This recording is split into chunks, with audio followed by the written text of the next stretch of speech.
Caesarean section వల్ల advantages ఏంటి? Many times this is life saving surgery. అంటే ఏదైనా కాంప్లికేషన్స్ చూస్తున్నాము, బేబీలో ప్రోగ్రెస్ అవ్వట్లేదు అంటే ఇమ్మీడియేట్‌గా డెలివరీ చేయడానికి సిజేరియన్ హెల్ప్ అవుతుంది. ఇది ముందుగానే ప్లాన్డ్‌గా టైమ్ అండ్ డేట్ చూసుకొని చేసుకుంటాం కాబట్టి it is more predictable. And pelvic floor weakness అనేది దీంట్లో చూడము.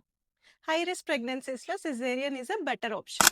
సిజేరియన్ సెక్షన్ వల్ల ప్రాబ్లమ్స్ కూడా ఉండుండొచ్చు. ఏంటి అంటే ఇది major surgery. So blood loss ఎక్కువగా ఉంటుంది. ఇన్ఫెక్షన్స్ ఎక్స్‌పెక్ట్ చేయొచ్చు. బేబీ సడెన్‌గా లోపల నుంచి బయటకొచ్చేస్తుంది కాబట్టి బ్రీతింగ్ డిఫికల్టీస్ ఎక్స్‌పెక్ట్ చేయొచ్చు. సో పోస్ట్ ఆపరేటివ్ పెయిన్ ఎక్కువ కదా! అందుకే బ్రెస్ట్ ఫీడింగ్ కూడా లేట్‌గా ఇనిషియేట్ చేయాల్సిన అవసరం పడొచ్చు. ఒకసారి సిజేరియన్ అయిందంటే ఫ్యూచర్ ప్రెగ్నెన్సీస్ అన్నీ హై రిస్క్ కిందకే వస్తాయి.